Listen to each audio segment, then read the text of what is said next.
kuze kushaya wa 6 ngonyaka odlule ngesikhathi siya okhethweni sakhuluma nani sisebenzisa indawo ezehlukene ukukhuluma nani. Abanye baye emabhinga, abanye sakhuluma nabo ngomsakazo, abanye amakhansela ethu angena ku-door to door bengongoza umuzi nomuzi bethi bacala nivotela inkatha ngokhetho lukaMeyi ngonyaka odlule. Ngifuna ukuthi ukhetho lwangonyaka odlule sasimnikele kumntwana waphindangena. Ngifuna ukuthi-ke siyabonga mphakathi wakwaCeza ngoba iqembu le-IFP ngebhodi lenu nilenze lahlonipheke eNingizimu Afrika.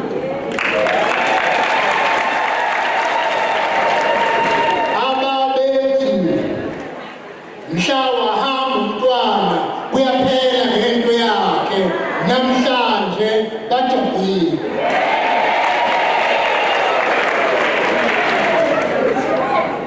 Ngifaneleke ukuthi ngibonge ngoba umntwana waphindangene la elele khona ujabulile.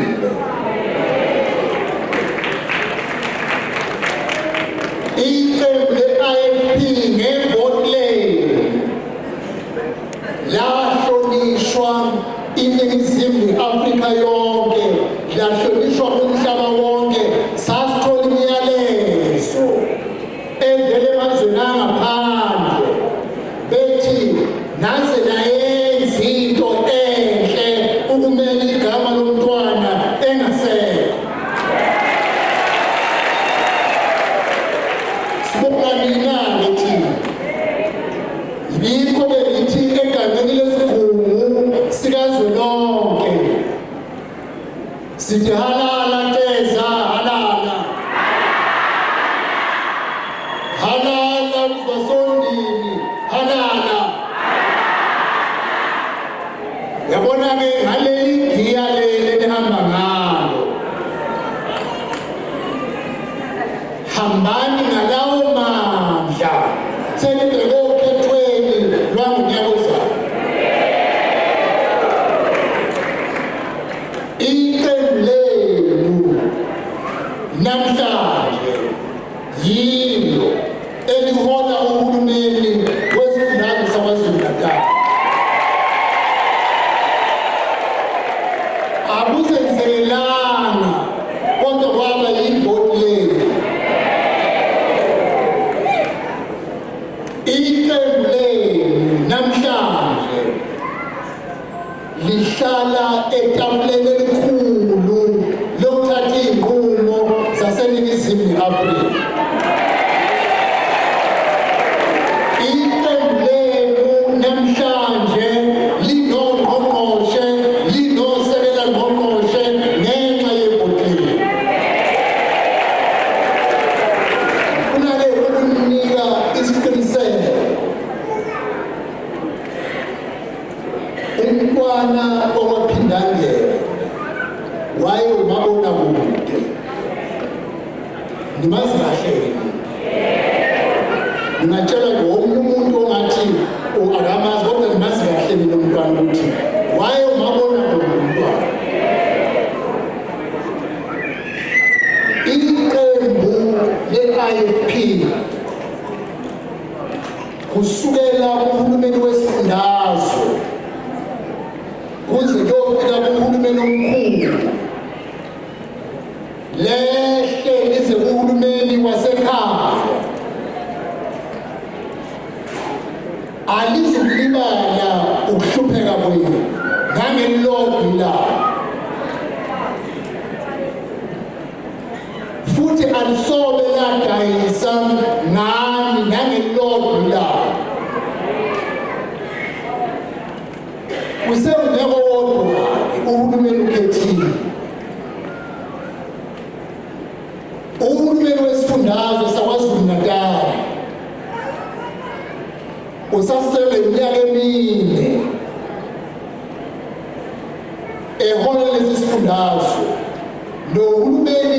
likazwelonke i-GNU usasalwe iminyaka emine ngabezintsha mzalankosi. Amakhosi azingangcono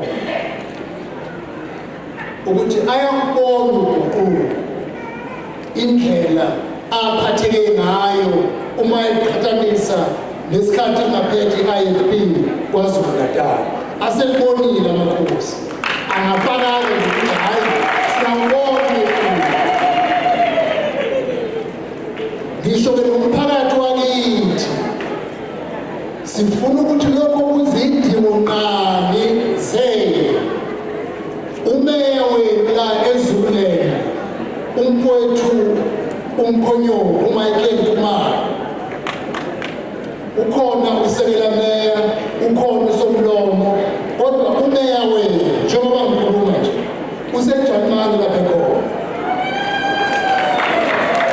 Uyoqobelela, uhambe principal manager nethimba lakwa-technical bayoqobelela usizo nolwazi oluzokwenza abantu baseZululand amanzi bewathole ngesikhathi abawadinga ngaso.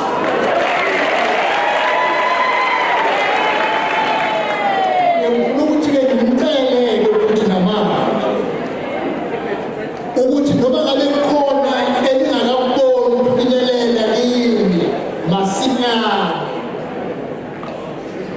umkhandlu wasondini kodwa navele ngiyanina ngiphethe ntofontofo ngoba ngiphethe induna yamakhansela. Izinto zingahle ibe ningi ukuthi ziza kalula la ngoba induna yamakhansela uSomlomo isuka kule klasi leyo. Kodwa ke ngiyakhe ukuthi ngikudlulisekile njengomyalezo. Umasipala wasondini nomasipala waseZululand nohulumeni wesifundazwe nohulumeni kazwelonke, ngenxa yokuthi ngiphathiswe umnyango wakaPhotha, nginayo indlela yokufuna usizo oluya kumasipala ngodaba lwamanzi. Ngikhulumile nomnikazi.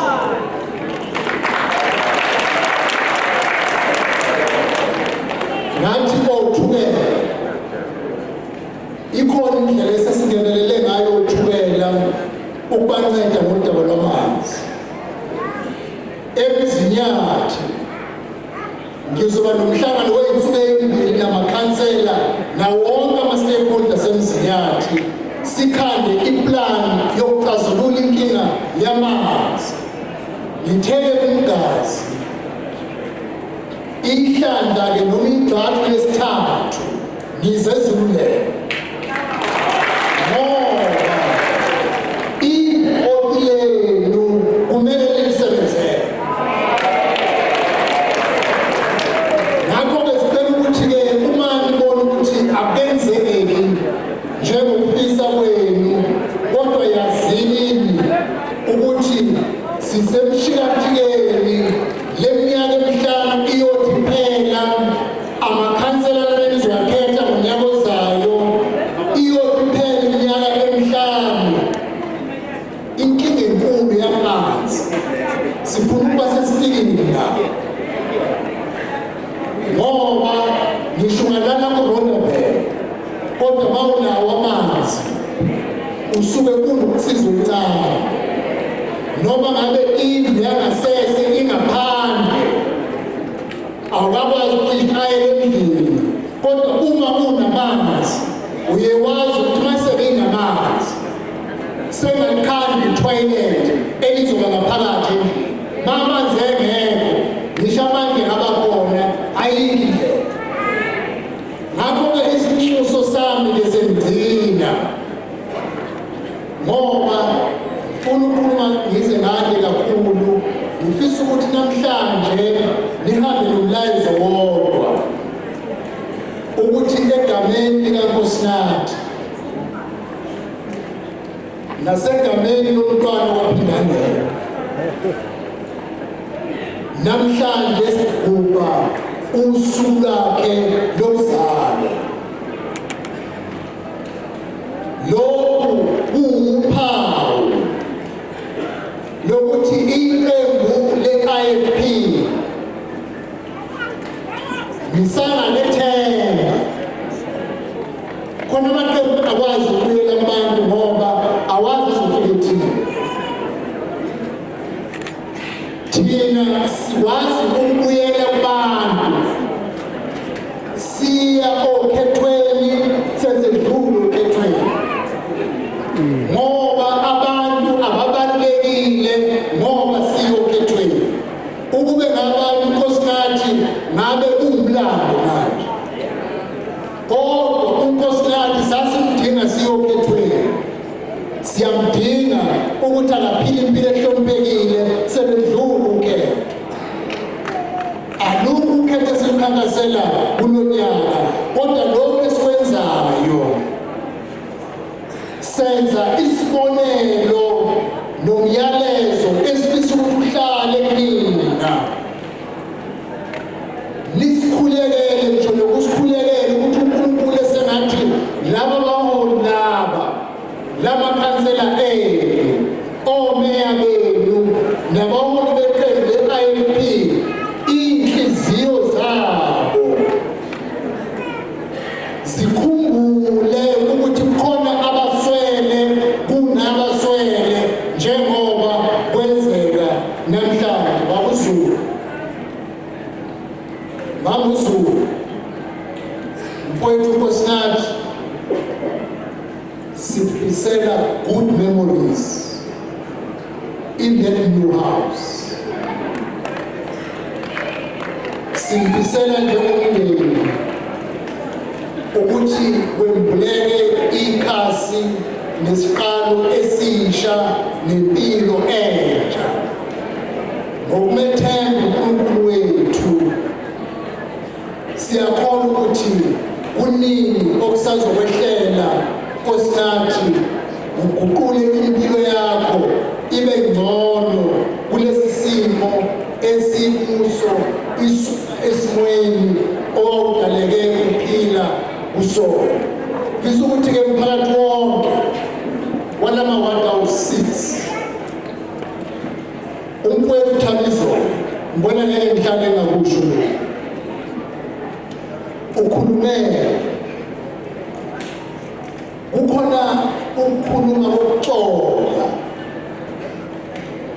okugijima ey'nkundleni ze-social media. Ngithi omama ba-right ngoba abayazi yona bona bazi ukuthi nje i-IFP njengoba ithule ithe du la kule klasi noma siyokhethweni ngonyaka ozayo izongenisa njengomfuno ongenisayo iphinde inqobe futhi ngoba uNundi yiwagogo we-IFP. uNundi yindlu engenhla ye-IFP. Ngifuna nje ukuthi-ke kodwa ko-comrade nina enikwi-social media lento ekwi-social media ayikho. Angithi niyezwa? Lo muntu futhi oyenzayo sisey'thendeni zakhe ngoba uphethe indungamuzi futhi akasiyikati. Kodwa sisey'thendeni zakhe ngoba uzodala ukudunga. Iqembu lenkatha yenkululeko lipholile, asinaki ukuxokozela. Akukho nje. Ake abakhona amakhemba ayedlule la. Asedlule. Njengamanje sesilungiselela ukuthi 1 sivuselela amazinga. si-audita amazinga. Okwesithathu, sizokhetha inhlaka zeqembu, kodwa umbiko omkhulu sibheke okhethweni lokuhulumeni basekhaya lwangoNyakozana. Lo muntu-ke osumelele kwi-social media eveza ilady eyinamaholo abahlulele. Ngiyazi ukuthi uyakwazi ukuthi aconnecte kini njengoba nilayo. Bengisemajuba ngambona futhi esepost into esemajuba. Ngifuna ukuthi azi ukuthi mina sengi-aware ukuthi ba.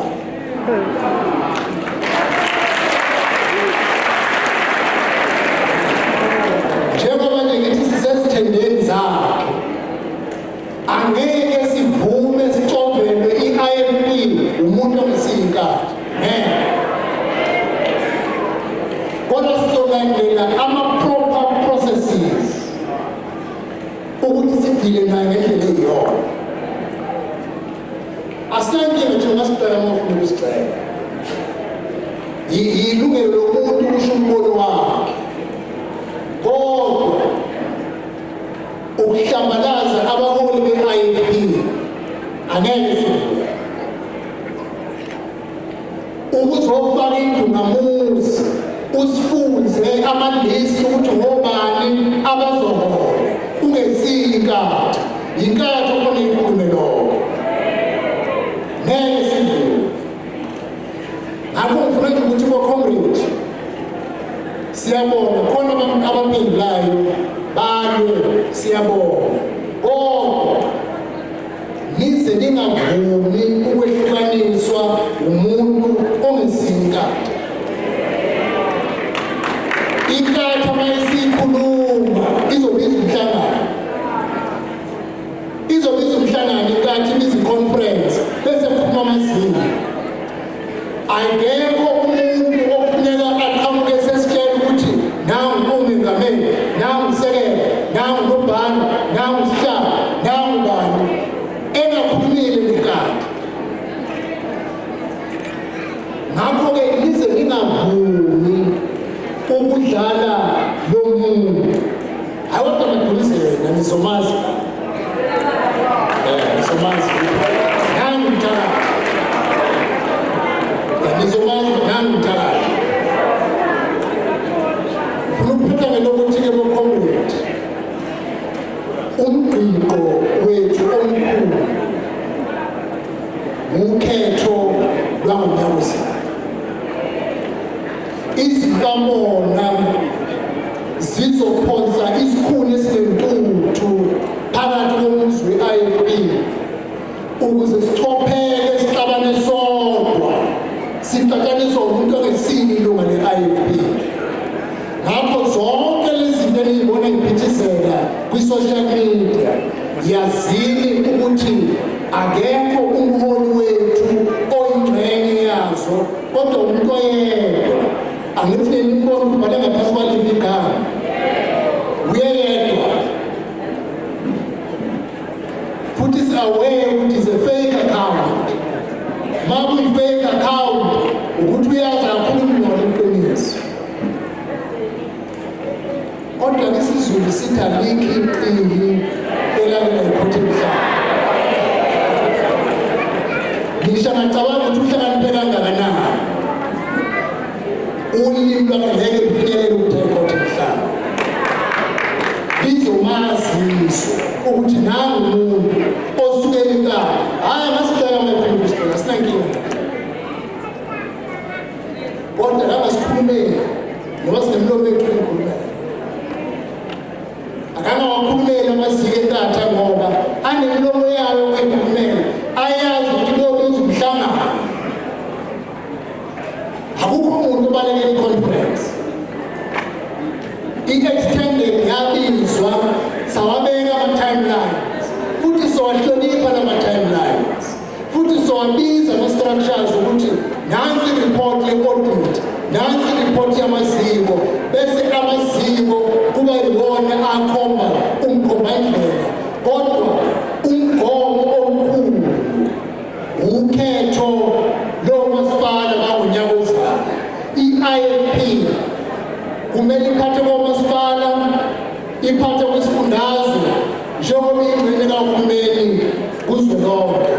Alamazwi-ke siyabonga kakhulu ukuba nifike ukusiphelezela ukuba siyodlulisa indlu emndenini wakwaZulu nangomuso, ningadinwa yithi, ningadinwa yi-IFP. Siyohlala njalo siyazisa ukuthi ngikhona, siyohlala njalo futhi siyiyo.